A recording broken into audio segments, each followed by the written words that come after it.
Hello everybody out there and welcome back to another Fear the Walking Dead episode review. And it's the season finale, everybody. We made it 6 episodes later and here we are. So before I get into this review, as always, there are spoilers ahead. I will be reviewing the entire first season, which went by like super fast even though there was a week off. And I'll be giving my thoughts on where I think season 2 might be going, or what I feel possibly will come next. So if you don't want any spoilers, if you don't want to hear how Fear the Walking Dead ended, pause this video, put it in your watch later list, go watch the last episode. I thought it was really, really good. This episode felt like The Walking Dead. This really was great. And then come back and check this review out. But before you leave, my broad review of the episode was, it was really good. Daniel Salazar definitely instigated a lot of things that caused a lot of bad things to happen in this episode. And one of the characters' deaths was wow, and that's how they leave you off. So this was a very good episode. With that, I'm about to enter the spoiler zone, so if you, again, do not want spoilers, I would advise skipping over this video, put it in your watch later list, and check this out later. Here we go. The episode opens up with Travis and Madison packing their car up, getting their families ready to leave. Daniel and his daughter are also leaving with them. I forgot her name for the life of me. It just completely my head for a moment. They wanted to take her boyfriend Soldier as a prisoner, or to make sure he doesn't talk, but Travis has this heart moment where he lets him go. And in exchange for letting him go, the guy tells Travis where Lisa, Nick, and Nick went. So they go to the facility. Now, here's the part I didn't get, and I still to this day try to understand how Daniel was so cool and collected at this moment, and B, why in the blue hell he would do this. So he shows up in front of the gates and he's like, he wants to get in. They say no. They warn him if he doesn't back off that they're going to have to open fire. Daniel says, save your bullets. Now in the last episode we saw there were a bunch of walkers trapped in the stadium. Hundreds, probably thousands of them. Apparently, Daniel and the others thought it'd be a great idea to cause a distraction to get themselves inside the facility by freeing all of the walkers inside the stadium. And Daniel just casually walks away, and as he casually walks away, the walkers come in. And it's like, if that was me at that moment, I certainly would have been like, God, I'm getting by, things coming, ha. So they get in. The army is now focused on keeping the walkers out. Of course, the imminent break-in happens. The walkers break through and they take over the entire facility. All the innocent, we don't know exactly how many of the innocent people got out. We do know that Travis gets reunited with Nick, and Lisa finds them as well. Lots of stuff happened in between. Lisa does break the news to the Salazar family that their mother had passed on, which the daughter did not take too well.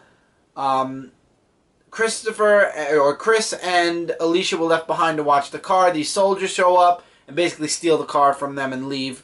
I saw that coming a mile away. I was hoping it wasn't walkers, because that would have been more... Then again, that would have been a more dramatic moment. But anyway, the guy that was with Chris, actually, with Nick, has a place. He has a way. They take him. They escape. I'm not going to spoil too much about how they escape or what goes on. There's a lot of zombie versus them action. Really good. This episode was great. They get free, and Madison offers the guy to go with them. He's like, where are you going? They're like, we're going, I believe she said west to the desert. He said, no, east to the desert. And he said, no, why don't you go west? I have a place that's out in the ocean, or out near the ocean. So they take this guy up on it. There's a bit of a musical montage where the driving from point A to point B happens. We get to the house. They're not going to stay there, though. But we find out that one of the members of the team was bitten. Now, I have to strongly recommend again, if you do not want... This is the end of the episode we're getting to now. If you do not want a heavy spoiler, I would please recommend you not check this out. I mean, if you don't care about spoilers, that's great. But this was the shock moment. It turns out... Now, there was a scene when they were in the facility where they got attacked in a kitchen. And I had a feeling from that scene that one of them... either Madison or Lisa were going to have been bitten, like off camera, like you couldn't see it, but they were the walkers were close enough that they could have thrown off a scratch or a bite. And here we go, spoiler to the extreme. Lisa ended up getting bit, and she asks Madison to basically end her and make it look like she killed herself. Travis shows up. Lisa doesn't want Travis to do it because she knows it would break him. It would basically send him off the deep end. There was actually a scene where the soldier that Daniel Salazar was torturing shows up at the facility and actually shoots Daniel's daughter and Travis. You know, he let this guy go under all the good pretenses that this guy was going to leave, you know, escape and be, you know, find his family or whatever and not harass, you know, it would be over. And he came back and he shot the daughter in the arm. Thank God. It looked like in that scene that he shot her in the head. And Travis loses it. He just pounds the hell out of the guy literally into the pavement almost. So you see that Travis is definitely starting to lose it. So in the end, Lisa does get shot. Travis does the dark deed. And it leaves off where the guy actually has a boat in the middle of the ocean. Travis is just, he's completely broken. After everything that's happened, what Madison and Lisa didn't want to happen, happened to Travis. He was broken. You see Chris and Alicia dealing with Lisa's death. And that's where the episode leaves you. With a big, it was a very open-ended, very open-ended ending. No cliffhanger ending, which I guess for a first season, especially in this case, is good. I mean, they did that with the first season of The Walking Dead as well, and they've done it with the seasons, I believe, that followed, if I'm not mistaken. I know this season they did that with Season 5, because I saw the season finale of Season 5, so I'll be ready for Season 6 next week. Alright, this was one of my favorite episodes in Fear the Walking Dead, number 1. Number 2... Now, as a series, as a prequel to the Walking Dead series, what do I think of Fear the Walking Dead? And do I believe it needs a second season? And what do I feel will happen in the second season? When Fear the Walking Dead started, I was very, very, very skeptical. Also, if you stayed tuned after Fear the Walking Dead, there was a special Talking Dead, which obviously is going to be fully starting up next week with The Walking Dead, but I guess they did a special because Fear the Walking Dead was over. So they figured, what the heck, let's do a pre-episode before we start The Talking Dead next week. But anyway, the series started off very slow and very drawn out. I was questioning whether I was going to like this series. I knew I was going to sit through the 6 weeks, but I was worried that I was really going to be forcing myself to by this time. And what I'm happy to say is, halfway through the season, and especially towards the end, things got really good. As the world slowly declined, by the end of this season, we definitely saw the world in complete disarray. You know, the cities were burning, buildings were destroyed, cities were destroyed. The walkers, basically the zombies, have now taken over the world. And while there are a lot more survivors now than there were when Rick woke up, basically the world has fallen now completely. I think that this was a really good series in whole. I definitely would love to pick this up on Blu-ray DVD and see what the deleted scenes and the extras were.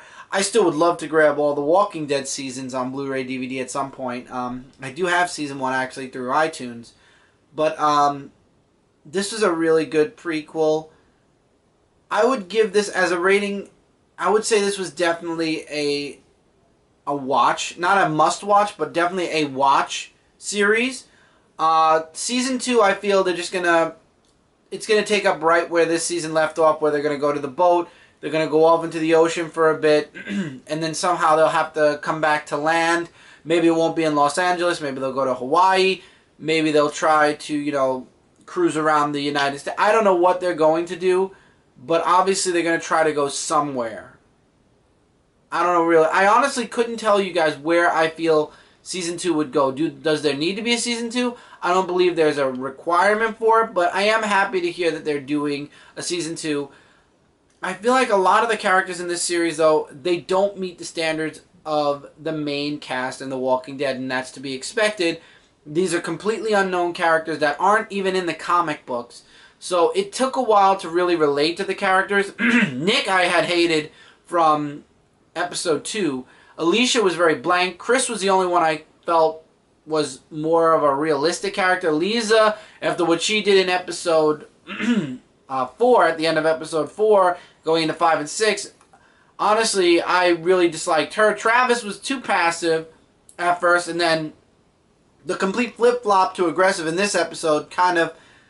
It didn't make me flip-flop on the character. I do see that he's slowly deteriorating because of it, but again, I need to see a little bit more maybe with... Madison was a character that at first had no emotion whatsoever, and then somehow grew a little bit on people as the series moved on. So, again, a series I would say definitely to check out if you have the chance. A requirement? Absolutely not. Am I happy there's a Season 2? Yes.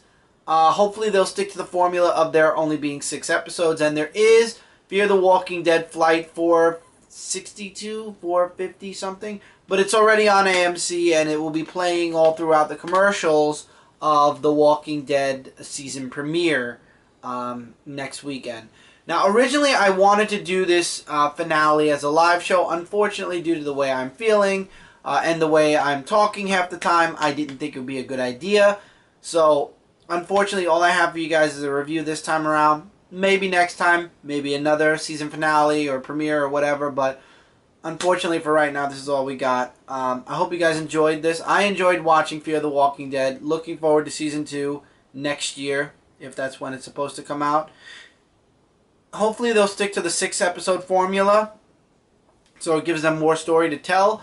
Do I see the Fear the Walking Dead cast, if provided they all survive, in the Walking Dead universe? Absolutely. I mean, if they've survived thus far, I mean, it would really it would be determined next season, because next season they would be living in the world in its disarray.